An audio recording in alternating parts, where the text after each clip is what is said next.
Assalamualaikum dan salam sejahtera. Bersama saya Sarah Ismail dalam Buletin MBI edisi ke-11. Terima kasih kerana setia menonton Buletin MBI. Berikut paparan utama edisi kali ini.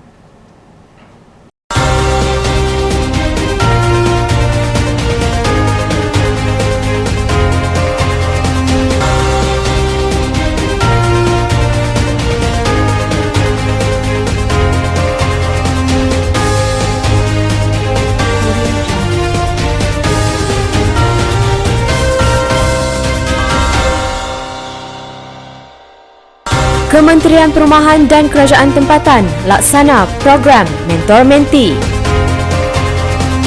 MBI Tuan Rumah Kejohanan Sukan Mala 2022. MBI anjur Ipoh Car Free Night.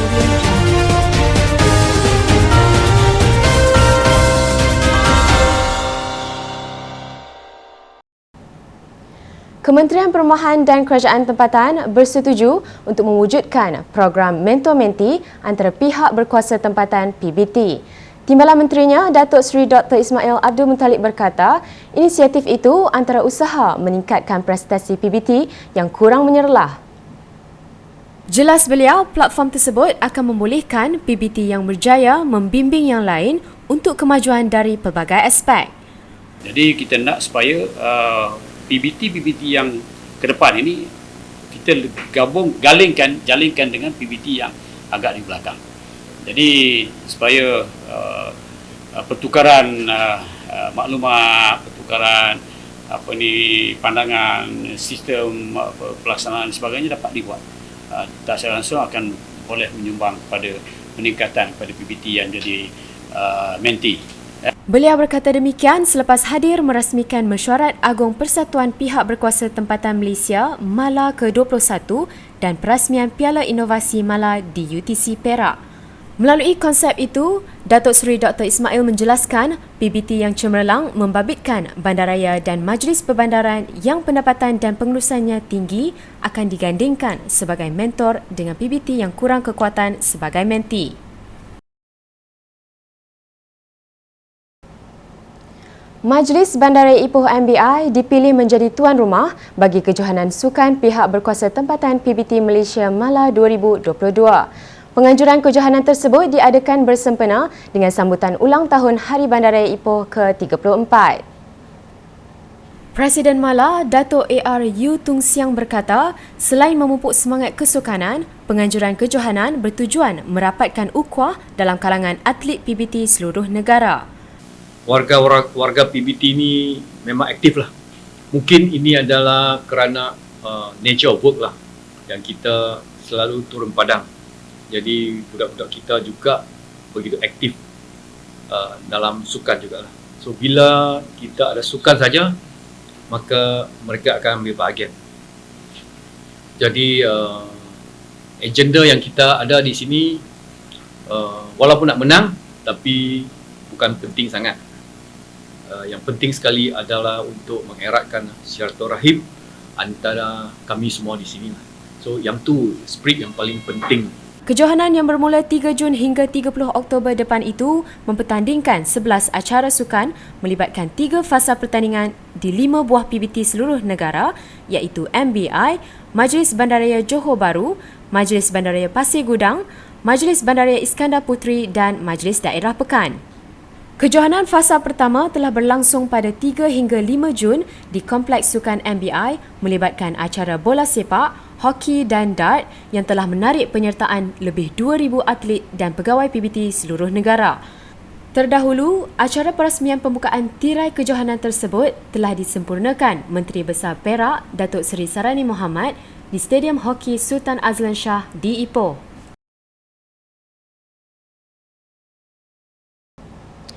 Jika sebelum ini Hari Tanpa Kereta atau Car Free Day Ipoh dibuat pada waktu pagi, kini buat pertama kalinya ia dianjurkan di sebelah malam.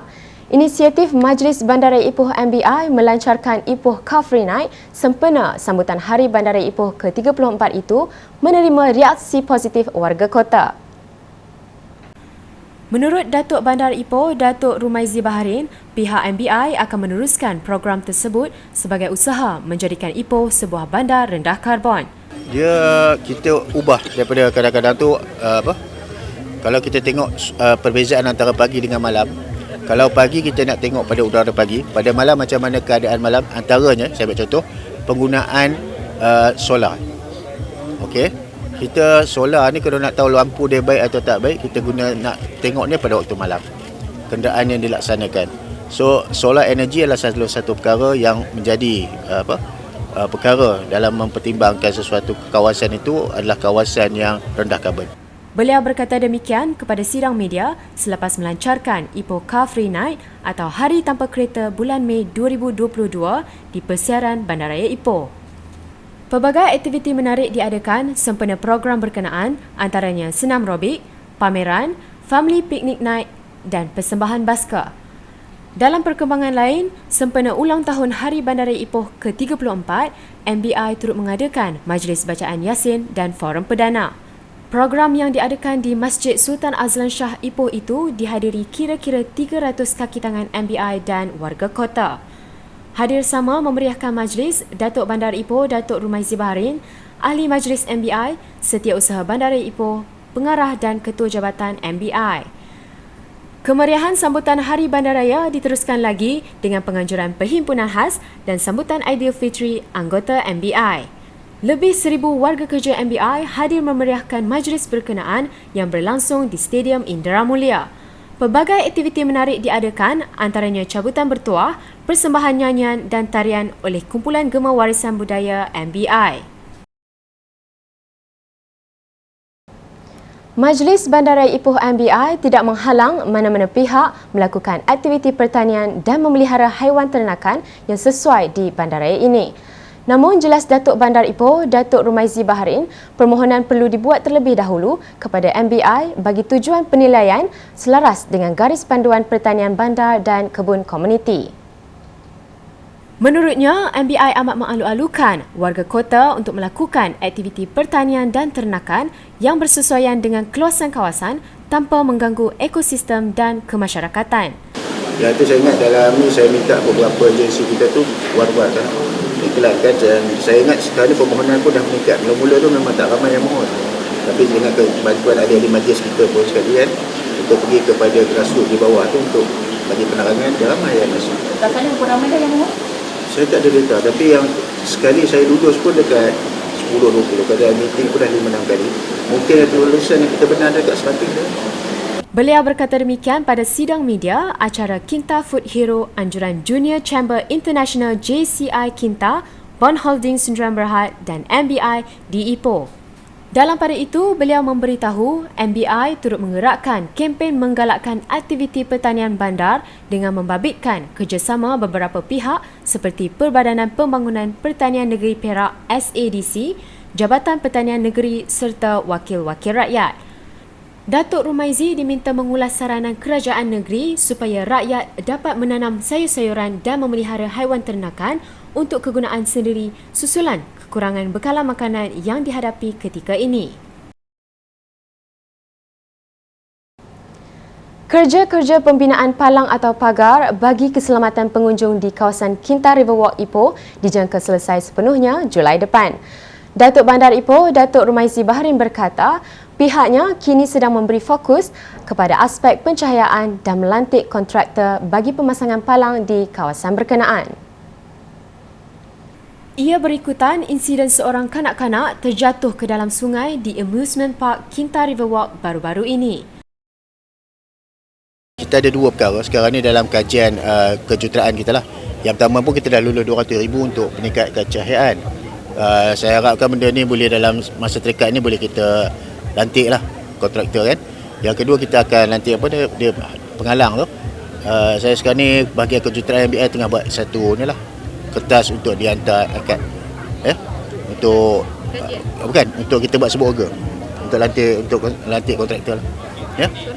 Beliau berkata demikian kepada pemberita pada sidang media selepas melancarkan Ipoh Car Free Night atau Hari Tanpa Kereta bulan Mei 2022 di Ipoh. Tambah beliau, aktiviti perniagaan di kawasan terbabit masih berjalan seperti biasa. Bagaimanapun, sebarang program yang berkaitan di Amusement Park dihentikan buat sementara waktu. Hampir 100 pengamal media diraikan dalam Majlis Riang Ria Aidilfitri bersama media di Ipoh baru-baru ini. Acara tahunan anjuran Majlis Bandar Ipoh MBI itu diadakan bertujuan menghargai sumbangan media selain merapatkan hubungan silaturahim. Datuk Bandar Ipoh, Datuk Rumaizi Baharin dalam ucapannya berkata, penganjuran majlis berkenaan merupakan wadah terbaik memupuk kerjasama lebih erat antara pihak pengurusan MBI dan pengamal media. Saya amat mengharapkan majlis ini akan menjadi platform untuk memupuk kerjasama yang lebih erat antara pihak pengurusan MBI dan rakan media untuk kepentingan warga kota Ipoh secara umum. Saya menyedari bahawa kemesraan antara pegawai MBI dengan rakan media amat penting dalam mempertingkatkan kesepahaman yang baik di antara kita. Keakraban di antaranya pasti akan mengurangkan keraguan untuk membincangkan sesuatu isu berkaitan bandaraya dengan lebih terus.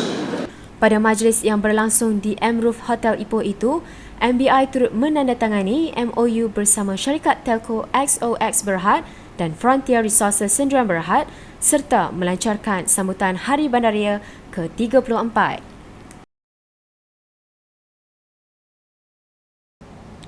Beralih kepada berita sukan, pasukan hoki Majlis Bandaraya Ipoh MBI muncul juara pada kejohanan sukan pihak berkuasa tempatan Malaysia Mala 2022.